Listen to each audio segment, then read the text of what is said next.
and gentlemen, this is a specific episode that we're going to discuss diabetes and Ramadan. Probably this is done the first time ever in one of the TV channels, broadcasting to more than 1 billion viewers across Africa. So AFROTURK TV is proud to present Professor Dr. Mehmet Akif Büyükbeşe, and he will talk about diabetes and Ramadan. Welcome, Professor Dr. Mehmet Akif Büyükbeşe, to AFROTURK TV Global Health. How are you today? Thank you. It's an honor to be here. Thank you. I will dive right into, your interests. I know you have many interests, but your interest on diabetes and Ramadan, how did it actually start? I'm very curious. Well, I'm Turkish, and in Turkey, diabetes is very common. Actually, during my academic career, when I was working in the Eastern Mediterranean corner of the city, we received an invitation from Turkish Diabetes Foundation in order to raise the awareness of diabetes and also increase the standards of diabetes care, treatment, and management in the region. So it's called Southeastern Anatolia Diabetes Project, named the GAPDIAP project. And then we have been able to publish and also present it at one of the major congresses, European Association for the Study of Diabetes.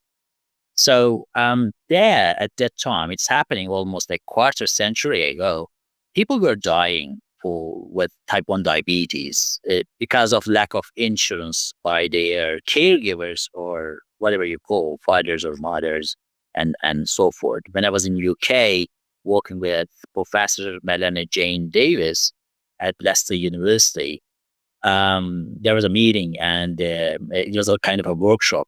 People with diabetes were sitting beside me, and I asked an elderly person, I thought that it was a meeting for type 2 diabetes and they were converting from pills to insulin. How many years after you converted into insulin? She said, well, I'm using insulin for about 55 years. She was around 65.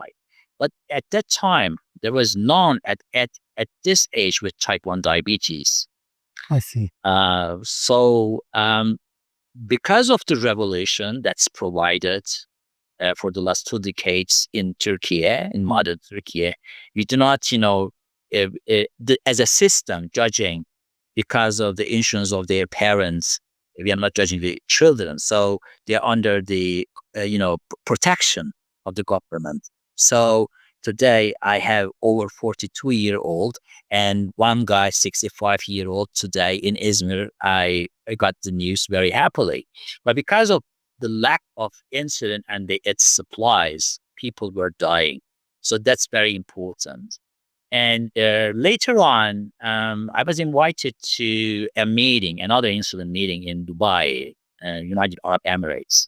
One of the speakers really attracted my attention. His name is Professor Mohammed Hassani, originally from Egypt, but he was an adjunct professor from Cardiff University, United Kingdom. He was working on diabetes and Ramadan project, which is a missing, not very well defined by the guidelines at that time, even though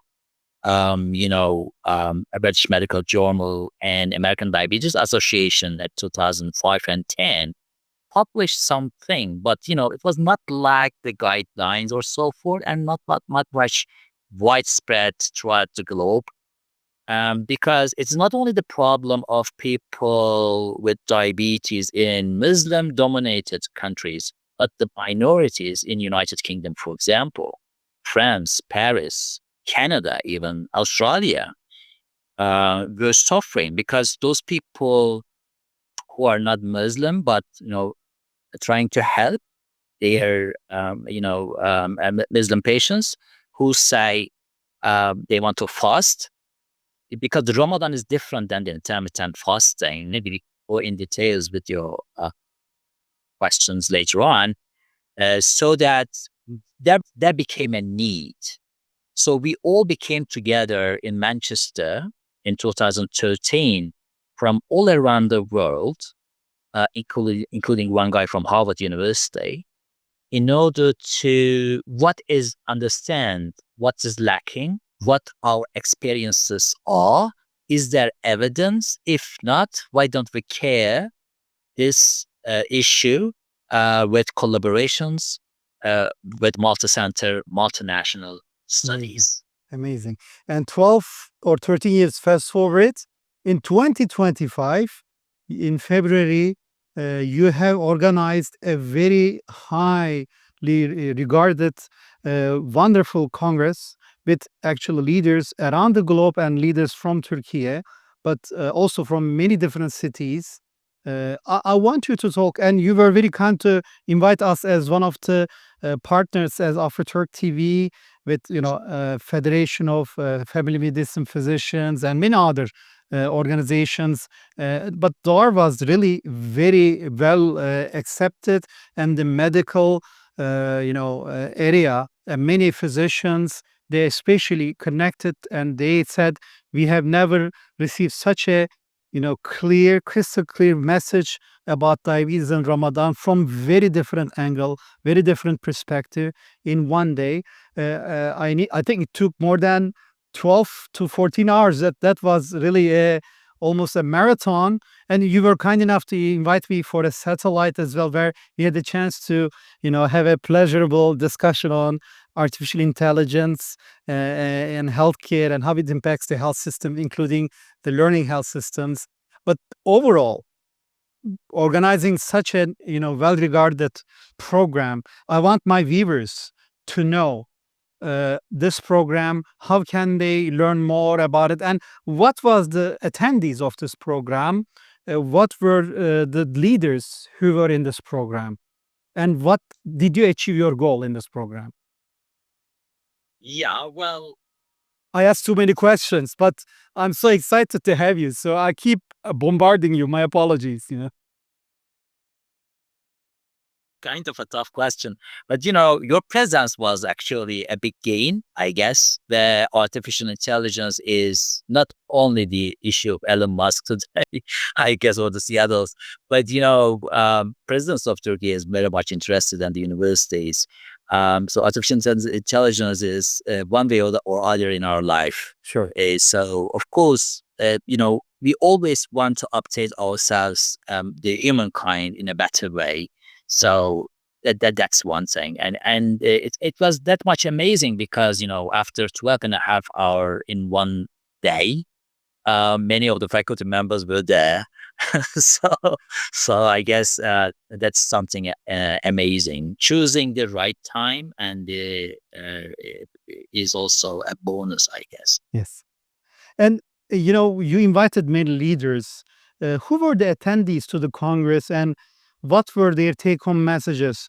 You may start with any of the leaders from Barbara to many others that you were graciously invite them, and they also contributed significantly to the program. Yeah. Well, you cannot separate diabetes from nutritional aspects. So that's why we have one who's an expert who also gives lectures all around the world. And now she's occupied, as a vice president of some research issues and nutritional aspects there in American Diabetes Association, Barbara Eichers. Well, she's involved in a project because it was an important Very important. issue. Yeah. I mean, whether you fast or not, if the wise nutrition is missing, yeah, cannot control diabetes. So controlling diabetes is not only the numbers today. Yeah, you smart or wise nutrition. That's my, I agree. Yeah. actually goal for that. So that's why Barbara is, she gave an amazing lecture, and we learned much from her. And also, well, um, um, International Diabetes Federation is very much interested in, because we have been working on 20 countries today. So 20 countries view and experts. So it's a great accumulation of knowledge, experience, and skills in the guidelines, and we updated them. And we are going to update in the near future once again, depending upon the new developments and understandings of diabetes, and putting it into use for diabetes and Ramadan. Of course, these idea actually arose by Professor Mohammed Hassanin, where he's residing in the Gulf University at the Emirates, Dubai. Amazing person. His insights always part of inspiration today for many of us. Not It was really to the point. It was really to the point and crystal clear. I mean, we were all impressed with his presentation. Yeah, and even though the American Diabetes Association is one of the type authorities for the diabetes research and updates, treatment modalities, and algorithms, they are also very much keen on with the IDF-DAR guidelines, and they are working all together. Canada, for example, had their own guidelines, but they are also inspired with Mohammed Hassanein and his team and his point of view, I can say. Indeed. Yeah. Yeah. Also, yeah. So we also invited many people because when we say diabetes, there are complications.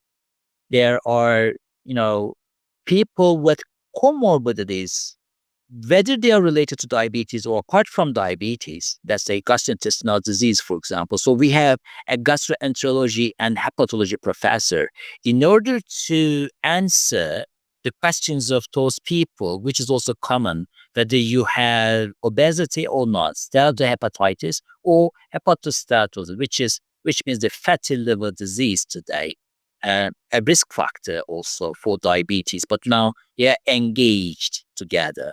I mean, diabetes may increase the risk of fatty liver, and fatty liver is a risk factor for diabetes today.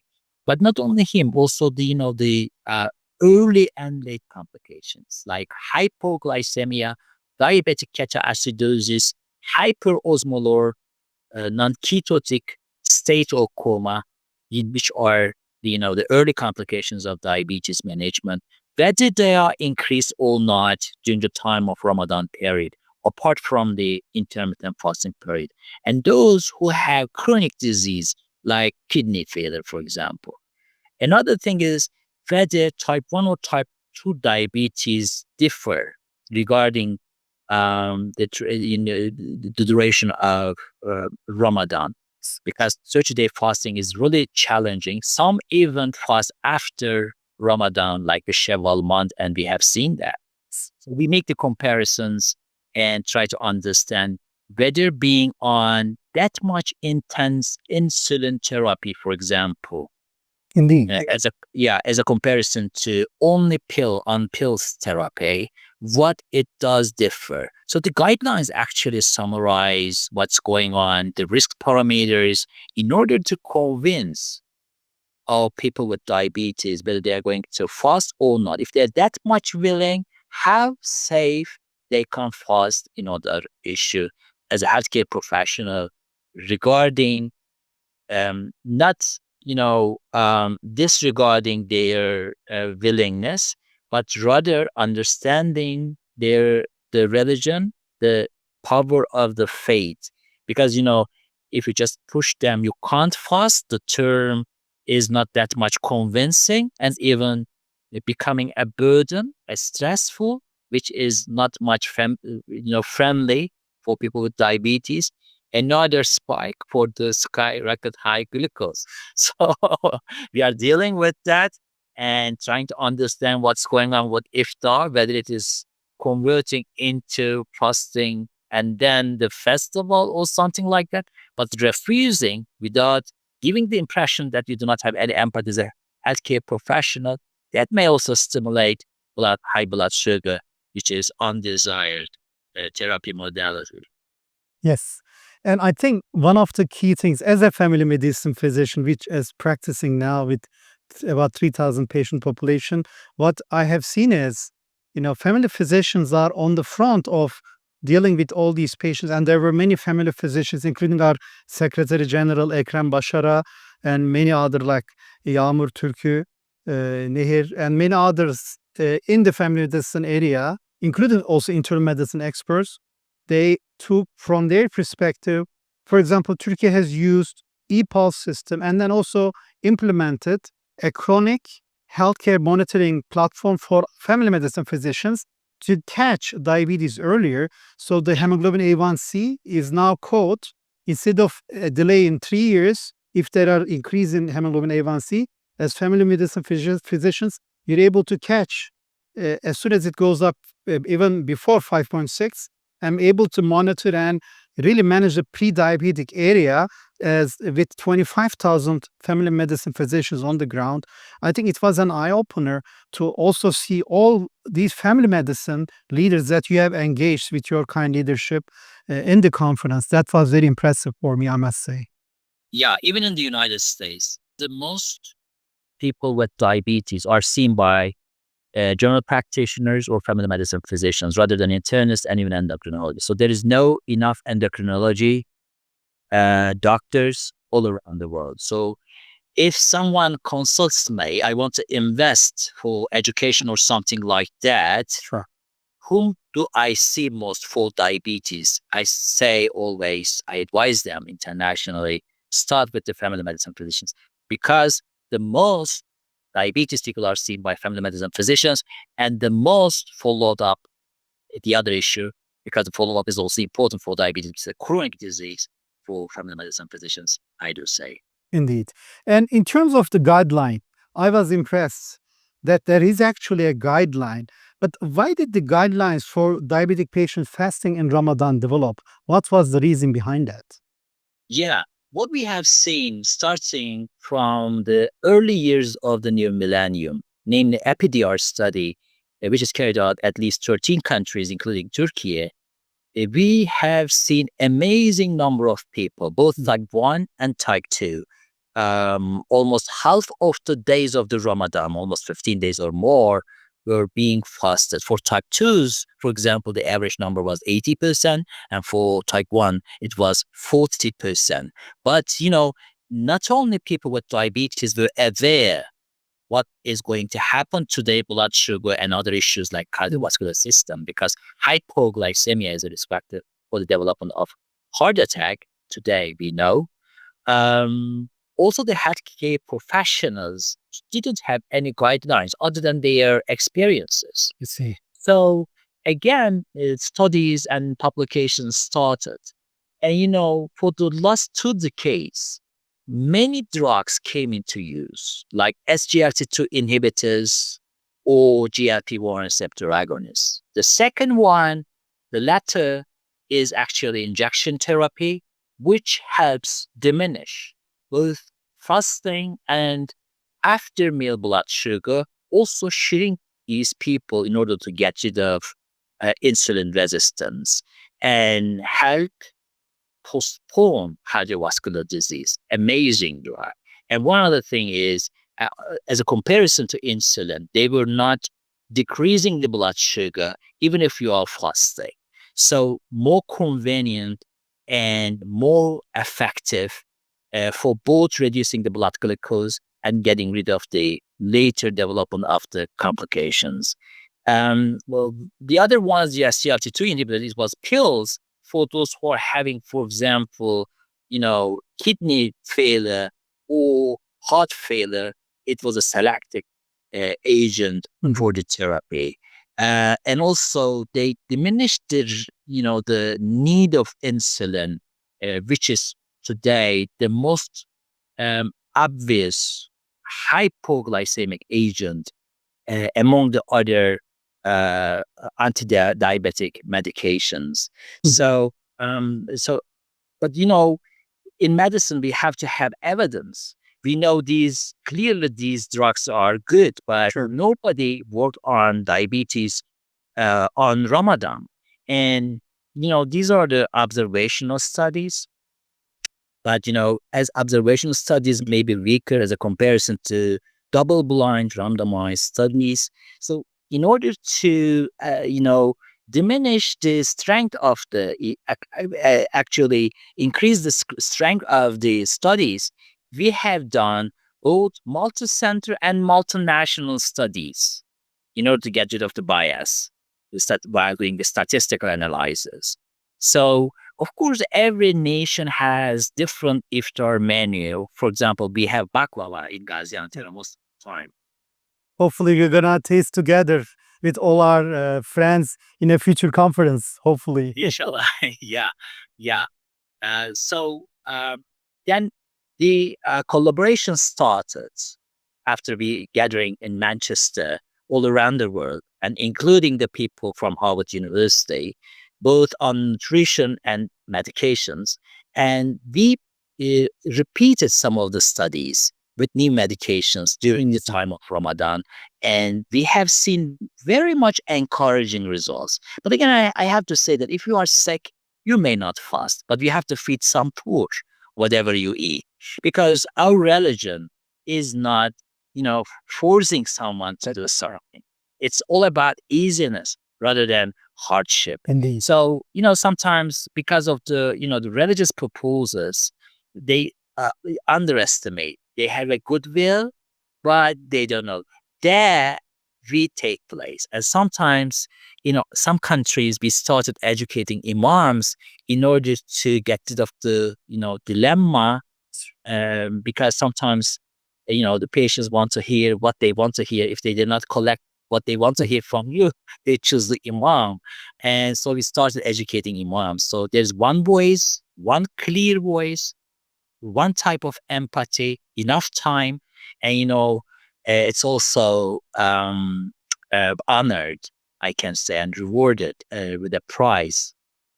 Some year ago, the READ study, which is an ironic name, as our Holy Book Quran says, let's read in the name of the Creator, Allah.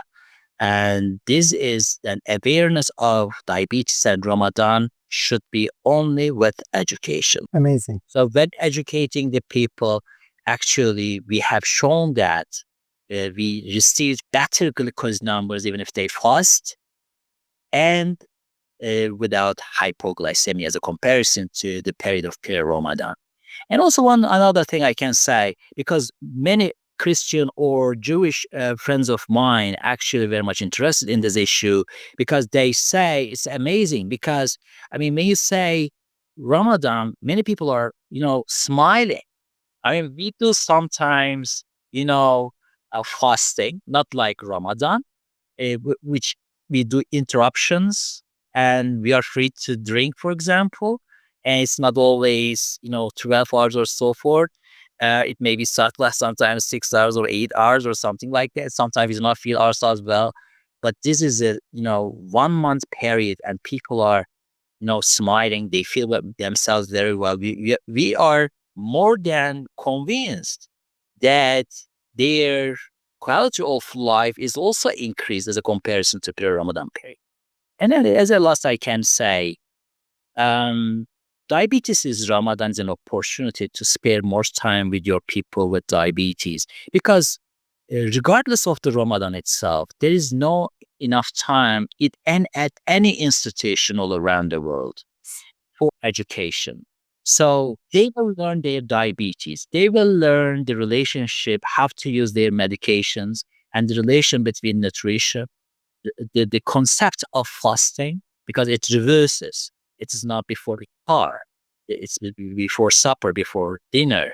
The longest period of fasting is there. Indeed.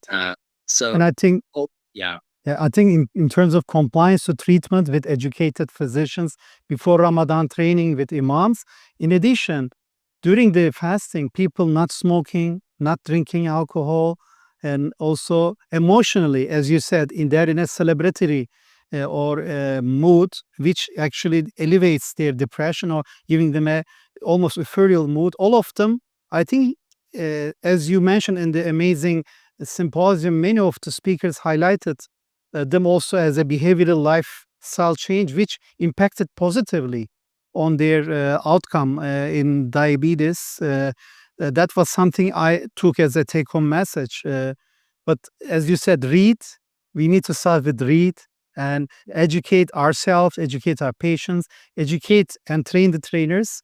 And also in the future, maybe we will host you in Africa, in some of the countries, to train the doctors, train the imams, train the religious people, but also train anyone who is interested in fasting, regardless of religious faith, to understand better the benefits of and also the risks of fasting, and have a calculated approach to fasting.